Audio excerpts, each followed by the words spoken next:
Hace unos pocos días se dio a conocer una noticia sorprendente que está llamando mucho la atención, y es que se encontró en la atmósfera del planeta Venus una sustancia que en principio no debería de estar ahí. Es una sustancia muy simple. Así como el agua es H2O porque tiene un átomo de oxígeno con dos hidrógenos pegados, esta molécula que se acaba de encontrar en Venus es de una estructura más o menos similar, nada más que en lugar de tener oxígeno, tiene un átomo de fósforo, y en lugar de tener dos hidrógenos pegados, tiene tres. Entonces esta sustancia, esta molécula es pH3, le decimos fosfano. El problema con el fosfano, es decir, lo que lo hace tan sorprendente de ser encontrado en Venus, es que básicamente en el sistema solar hay dos maneras de sintetizarlo, de formarlo. Una es en la atmósfera de los planetas gigantes, como por ejemplo Júpiter. Se forma de manera absolutamente natural por procesos químicos conocidos, y pues no hay ninguna sorpresa en encontrarlo en esos planetas. Ok. La otra manera de encontrar fosfano en un planeta es a través de la actividad, ya sea directa o indirecta, de los seres vivos. Por ejemplo, aquí en la Tierra, los seres humanos sintetizamos fosfano porque nos es útil, lo utilizamos como plaguicida, o a veces no tan útil. Por ejemplo, si han visto en series de televisión los famosos laboratorios ilegales de metanfetaminas, muchas veces los que fabrican ese tipo de drogas usan una mascarilla para poder respirar. ¿Por qué? Porque como parte del proceso de elaboración de metanfetaminas, a veces se obtiene como un producto indeseable fosfano, y es muy venenoso para los seres humanos y para muchos otros organismos. Esa es una manera en que podemos encontrar fosfano en el planeta Tierra. La otra es porque hay algunas bacterias que no toleran el oxígeno, bacterias anaeróbicas, que como parte de su metabolismo producen fosfano y lo liberan al aire. Entonces, ¿cuál es el problema? ¿Por qué tanto revuelo por encontrarse fosfano en el planeta Venus si se encuentra, o sea, si se fabrica por seres vivos en el planeta Tierra? Pero también se le encuentra de manera natural en Júpiter. ¿Por qué no encontrarlo en Venus? ¿Por qué causa tanta sorpresa? Bueno, porque la atmósfera de los planetas gigantes es radicalmente diferente a la de los planetas rocosos como la Tierra y Venus. En los planetas gigantes, la atmósfera se dice que es una atmósfera reductora. Eso quiere decir que a los átomos, como por ejemplo el fósforo, se le pegan hidrógenos en la atmósfera de los planetas gigantes. Y por eso no es ninguna sorpresa encontrarse fosfano, pH3. En cambio, la atmósfera de los planetas como por ejemplo la Tierra y Venus son atmósferas contrarias a las de los planetas gigantes, son atmósferas oxidantes. Cuando tienes un átomo, a ese átomo se le tienden a pegar oxígenos. Entonces, como el fosfano tiene hidrógenos pegados, en principio no debería de existir, o debería de existir en muy pocas cantidades en Venus. En la Tierra, bueno, hay muy poquito porque se produce por culpa de los seres vivos o porque lo elaboramos los seres humanos, pero al poco tiempo se va destruyendo porque nuestra atmósfera es oxidante. Entonces, se hicieron los cálculos para el planeta Venus, y esos cálculos dieron como resultado que debería de haber muy poco fosfano en la atmósfera del planeta, y sin embargo se encontró mucho más de lo que debería. Sí, y es más de lo que podría liberarse, de lo que podría sintetizarse por procesos químicos inorgánicos. Entonces, ¿cuál es la deducción? Que hay posibilidades de que ese exceso de fosfano que se encontró apenas hace unos días, se dio a conocer en el planeta Venus, se esté formando por culpa de la actividad de los seres vivos. Y los detalles los vamos a analizar todos en este video a continuación.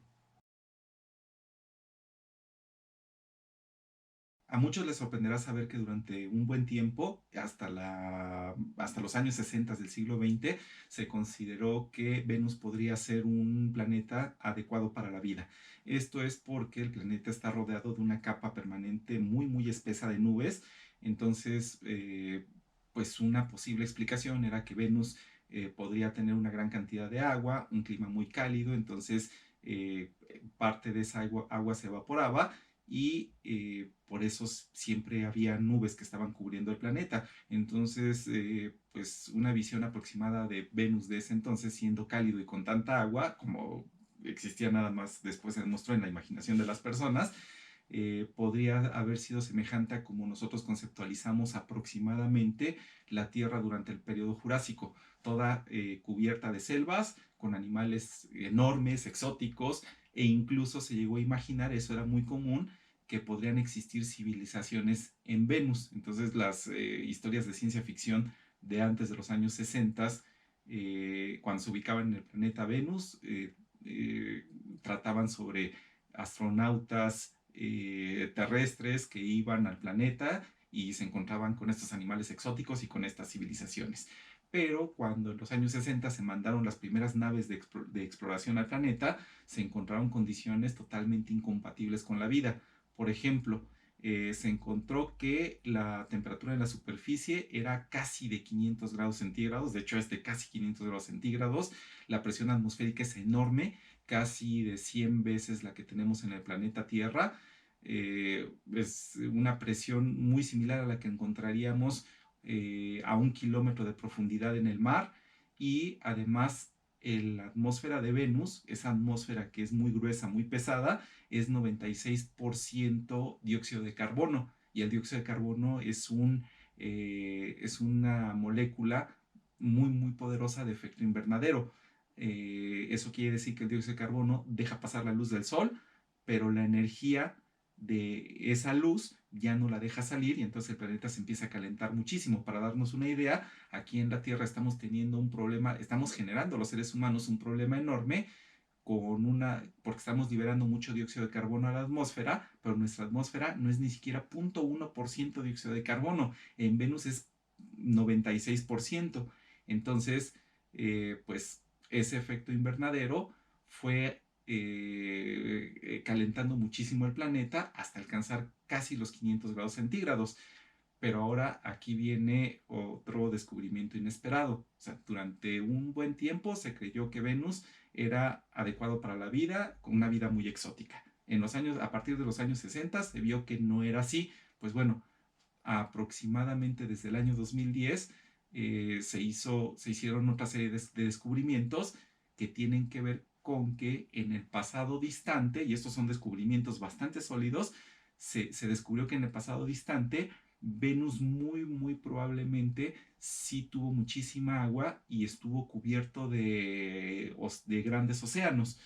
Eh, ¿Qué fue lo que pasó? Bueno, lo que pasó es que se empezó a desatar este efecto invernadero, y esos océanos que al parecer muy probablemente Venus tuvo en el pasado, se fueron evaporando. Entonces la luz ultravioleta del Sol partía las moléculas de H2O en hidrógeno, en oxígeno, y el hidrógeno y el oxígeno se escapaban hacia el espacio, y entonces Venus fue perdiendo toda la enorme cantidad de agua que tenía. Para darnos una idea, si nos imaginamos que Venus fuera un planeta de superficie completamente lisa y nos lleváramos a toda el agua de la Tierra y la pusiéramos en Venus, la capa de océano que se formaría alrededor del planeta tendría un espesor de 3 kilómetros más o menos. En cambio, si la poca agua que queda en Venus la juntamos en esas mismas condiciones y la ponemos alrededor del planeta, la capa no sería de 3 kilómetros de diámetro, no sería de 3 kilómetros de espesor, sería apenas de unos 3 centímetros de espesor, porque en Venus ya casi toda el agua que tenía se escapó, y esa agua la debió de haber tenido en sus primeros 750 millones de años, a lo mejor en sus primeros 2000 millones de años. Entonces, al haber tenido Venus agua y condiciones favorables para la vida muy probablemente durante tanto tiempo, incluso durante 2000 millones de años, una hipótesis muy razonable que se maneja hoy en día es que pudo haber habido tiempo suficiente para que se formaran seres vivos desde lo muy simple hasta lo más o menos complejo. Pero con el advenimiento del efecto invernadero, las condiciones en el planeta se volvieron completamente hostiles para la existencia de organismos. Entonces, cuando hace unos días se descubre que hay gas fosfano en Venus, lo que se le ocurre a los científicos es postular la idea de que a lo mejor no todo, o sea, de que sí pudo haber surgido, a lo mejor es algo que todavía no se comprueba, suponiendo que se haya formado vida en el pasado, cuando Venus era adecuado para los seres vivos, parte de esos organismos pudieron haber sobrevivido a las condiciones del calentamiento global de ese planeta. Pero sabemos que las condiciones actuales de Venus no son para nada adecuadas para los seres vivos. Temperaturas de casi 500 grados, presiones atmosféricas 100 veces mayores que las del planeta Tierra. Entonces, ¿dónde estarían esos seres vivos? Bueno, la clave es que no estarían en la superficie de Venus, estarían en un lugar con condiciones bastante más tolerables para los organismos, estarían flotando en la atmósfera. Y eso es lo que ahorita, a continuación, vamos a estudiar y a detallar.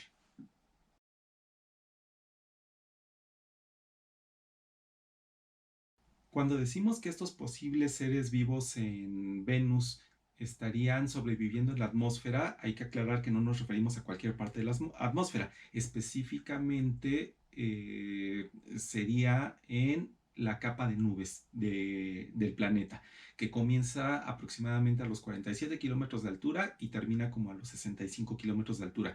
¿Por qué allí y no en cualquier otro lugar del aire de Venus? Bueno, porque allí se dan, según los cálculos que se han hecho y según las mediciones que se han hecho, se dan las condiciones óptimas para la existencia de seres vivos. Por ejemplo, dependiendo del lugar específico donde estemos en esa capa de nubes, encontramos temperaturas que van desde los 0 grados hasta los 65 grados y eso es suficientemente bueno para el desarrollo de la vida. Y también tenemos el detalle de la presión atmosférica. En esos niveles la presión atmosférica ya no es extrema, de hecho es exactamente igual a la presión atmosférica terrestre, una sola atmósfera. Ya nada más quedaría, o sea, ya tenemos el lugar donde habitarían esos hipotéticos seres vivos venusinos. Ahora quedaría el detalle de cómo le hacemos o a través de qué mecanismo estarían flotando permanentemente en esas altitudes, porque aunque sean seres vivos microscópicos, aunque sean microorganismos, los podemos imaginar perfectamente bien a nivel del suelo y a nivel del mar, dentro del agua, pero como flotando permanentemente en el aire. Bueno, esa idea se hace un poquito menos imposible, un poquito menos exótica cuando pensamos que de hecho aquí en la Tierra, en nuestro planeta en este momento, se da ese mecanismo de seres vivos microscópicos flotando por grandes periodos de tiempo en el aire. Es a través de una cosa que se llaman aerosoles biológicos, que son microgotitas de agua, más o menos de una milésima de milímetro de diámetro o tal vez un poquito mayores, que absorben seres vivos o partes de seres vivos y se los llevan flotando en el aire. Aerosoles biológicos contienen bacterias, virus, contienen polen, a veces se les encuentran esporas de plantas o partecitas microscópicas que se van desprendiendo de las plantas, partes de hongos, y estos se han encontrado hasta más de 40 kilómetros de altura, que es como 4 o 5 veces la altura del monte Everest, y allí están. Es más, se han hecho estudios que demuestran que en cada metro cúbico común y corriente de aire de la Tierra existirían 10.000 de esas microgotitas de aerosoles biológicos. Y si hacemos los números, eso significa que por cada respiración que hacemos, estaríamos absorbiendo unas de esas cinco más o menos de esas gotitas con todo y su contenido biológico. Es algo perfectamente normal, perfectamente natural y es, según los artículos científicos que se refieren al tema, ese sería más o menos el mecanismo por el cual los seres vivos de Venus estarían manteniéndose permanentemente a la altura de la capa de nubes del planeta. Ahora, cómo serían los ecosistemas de esos seres vivos, que bueno, todavía no sabemos si existen, pero pues estos son los mecanismos que se proponen. Se piensa que esas microgotitas, esos aerosoles biológicos en Venus, estarían constituidos en su mayor parte por ácido sulfúrico. O sea, mínimo el 75% de la gotita sería ácido sulfúrico y lo restante sería básicamente agua, de la poca agua que queda en el planeta. Ahora, dentro de esas microgotitas, ¿qué es lo que habría? estarían colonias de bacterias de venusinas, de esas bacterias extraterrestres, con compuestos de azufre y de hierro, que es con lo que llevarían a cabo su metabolismo. Tendrían CO2 disuelto, que es el que les proporcionaría el carbono para formar sus cuerpos, y algunos nutrientes.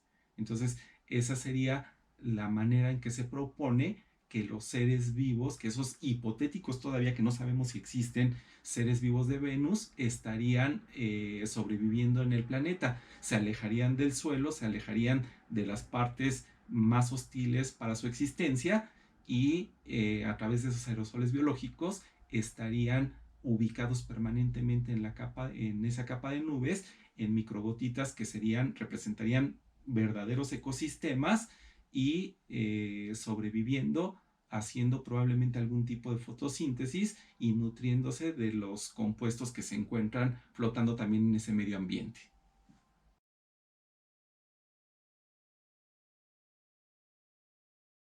En la actualidad, una de las características más misteriosas del planeta Venus es que su capa de nubes cambia su albedo de maneras que no son completamente explicables por métodos químicos inorgánicos.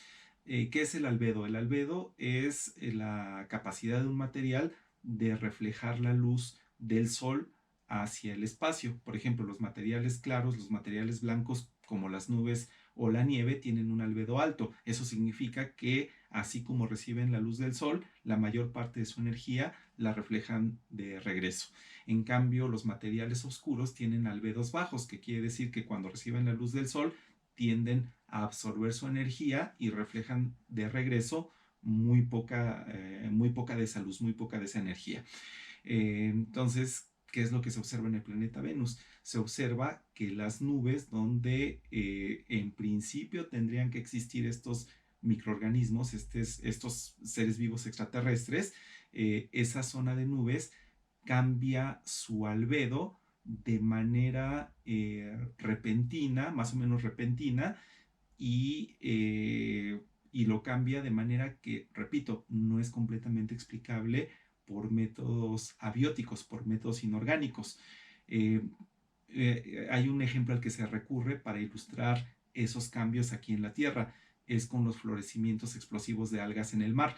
Es muy conocido que en ocasiones, cuando ciertas zonas del mar reciben aportaciones de nutrientes inesperadas, por ejemplo, a partir de los campos de cultivos en los que se ponen demasiados nutrientes, esos nutrientes van a dar al mar, y entonces al llegar a la zona donde viven las algas comienzan a reproducirse de manera explosiva, e incluso al grado de que en cuestión de minutos las características del agua donde están habitando cambian de manera muy repentina, cambian su color, su turbidez, su claridad, y se piensa que eso es lo que pudiera estar sucediendo en el planeta Venus, porque esos cambios de albedo en ciertos lugares de la zona de nubes bueno, estarían muy bien explicados si damos como buena la hipótesis de que allí viven seres vivos microscópicos. Entonces, uno podría pensar, si es optimista, que las piezas del rompecabezas van cayendo en su lugar, y que la hipótesis de que efectivamente hay vida en el planeta Venus, en la zona de nubes, es algo bastante razonable, porque va explicando muchas cosas, o cuando menos está de acuerdo y no contradice muchas de las cosas que sabemos acerca de las características del planeta.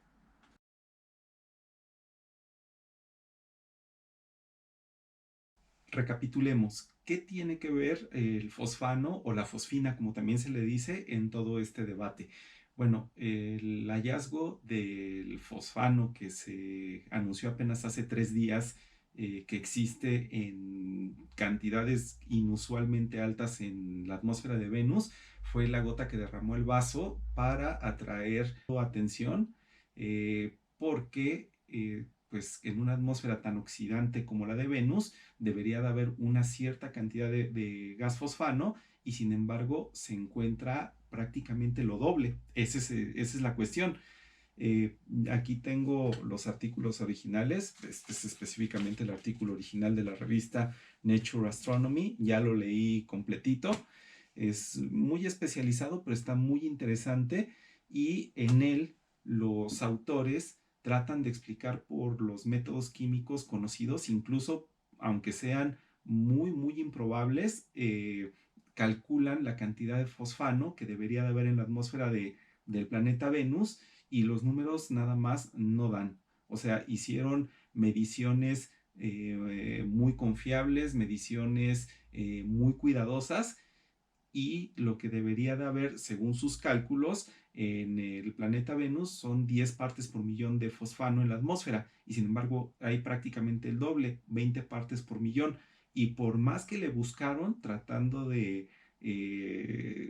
ver qué métodos podrían existir para que eh, para sintetizar fosfina en esas cantidades excesivas, no se pudo encontrar y entonces eso fortalece la hipótesis desde el punto de vista de los autores de que a lo mejor pudieran ser seres vivos los que estén fabricando ese exceso de fosfano. Eh, bueno, ese es, en resumen, lo que está pasando, porque hay la razón por la que está habiendo tanto escándalo en los últimos días acerca de que en Venus pudieran existir seres vivos.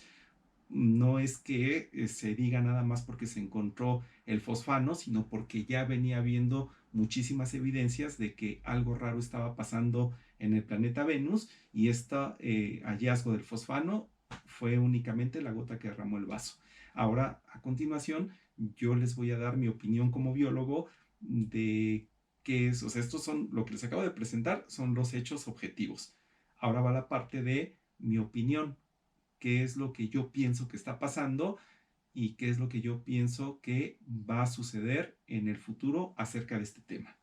Mi opinión como biólogo la voy a dividir en dos partes. Primero, lo que yo quisiera que fuera y luego lo que yo creo que es. Lo que yo quisiera que fuera, por supuesto, es un verdadero hallazgo de vida extraterrestre. O sea, ojalá que verdaderamente el hallazgo del fosfano signifique y nos lleve a constatar que efectivamente en la atmósfera de Venus tenemos seres vivos extraterrestres. O sea, sería uno de los mayores hallazgos de toda la historia de la humanidad. Pero eso es lo que yo quisiera que sucediera. Otra cosa es lo que yo creo que es. Lo que yo creo que es, o sea, a donde yo creo que va a llegar todo esto, por desgracia, yo creo que se va a descubrir que todo este fosfano, ojalá me equivoque, pero lo que yo creo que va a pasar es que se va a confirmar que hay algunos métodos químicos bastante exóticos y que no nos imaginábamos y que no habíamos tomado en cuenta, inorgánicos, que son los que están produciendo este exceso de fosfano. Eh, bueno, hay quien podrá argumentar, pero es que si son métodos improbables, métodos muy exóticos, ¿cómo es que descartas el que pudieran ser seres vivos los que estén produciendo el exceso de fosfano? Bueno, lo que pasa es que no hay método más exótico y más improbable de producción de fosfano en esas condiciones que el que lo estén produciendo los seres vivos. Hasta el método químico más inorgánico, más improbable, sería más probable que el que lo estén produciendo seres vivos, porque al parecer el surgimiento de la vida es lo más improbable y lo más difícil que puede haber en el universo. Entonces, en mi opinión personal, bueno, en mi opinión como biólogo, yo diría que esto va a resultar ser una falsa alarma, bastante apasionante, bastante emocionante, pero en mi experiencia yo diría que va a pasar algo muy similar a lo que sucedió en 1996 cuando se dio a conocer la existencia del meteorito Allen Hills. Los que tengan edad suficiente o los que hayan investigado el tema, aunque no tengan la edad suficiente, recordarán que en 1996 hubo una conferencia de prensa donde incluso estuvo el presidente de los Estados Unidos, Bill Clinton, que fue un buen presidente, anunciando que se había descubierto un meteorito con posible vida microscópica fosilizada en él. Entonces, después se hicieron más investigaciones en los 2 años siguientes y se concluyó que lo más probable es que esas supuestas bacterias fosilizadas que estaban en el meteorito de origen, en este caso de origen marciano, ese meteorito salió del planeta Marte por ciertos mecanismos, se vino a estrellar en la Tierra y cuando se le estudió se encontraron evidencias de lo que podía ser vida microscópica fosilizada, pero como les digo, los estudios que se hicieron posteriormente al anuncio de estos hallazgos prácticamente dieron a entender que estas supuestas bacterias fosilizadas en realidad nunca habían sido seres vivos y que se habían formado como resultado de procesos químicos inorgánicos comunes y corrientes. Yo creo que lo más probable es que en este caso eso es lo que va a pasar. O sea, se va a confirmar que el exceso de fosfano tiene su origen en procesos abióticos, en procesos químicos que simplemente hasta ahorita no habíamos tenido en cuenta. Aunque, por otro lado, pues no hay que perder la esperanza de que a lo mejor sí se traten de seres vivos venusinos, de seres vivos por fin extraterrestres. De hecho, ya se están considerando en los últimos días, en las últimas horas, según está saliendo en las noticias, de que sí pudieran mandarse en los próximos años misiones espaciales automatizadas para estudiar la atmósfera de Venus, dada la trascendencia de estos hallazgos, de estos descubrimientos. Y una cosa sí podemos decir, pocas veces en la historia habíamos estado tan cerca, con tantas posibilidades, con todo y que las posibilidades son pocas a comparación de las otras opciones, pocas veces habíamos estado con tantas posibilidades de encontrar vida extraterrestre. Estamos más cerca que nunca, las evidencias apuntan a que con todo y las probabilidades en contra, a lo mejor si resulta que en el planeta Venus hay microorganismos flotando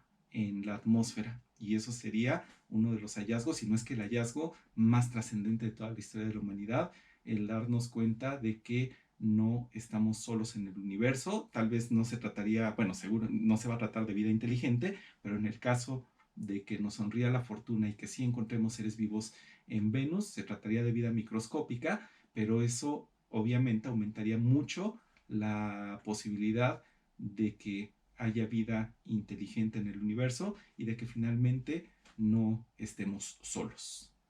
Muy bien, muchas gracias. Espero que este video les haya podido resolver muchas dudas y les haya aclarado muchas cosas acerca de este tema que pues nos acaba de estallar apenas hace unos cuantos días y los espero aquí para un próximo video. Muchísimas gracias.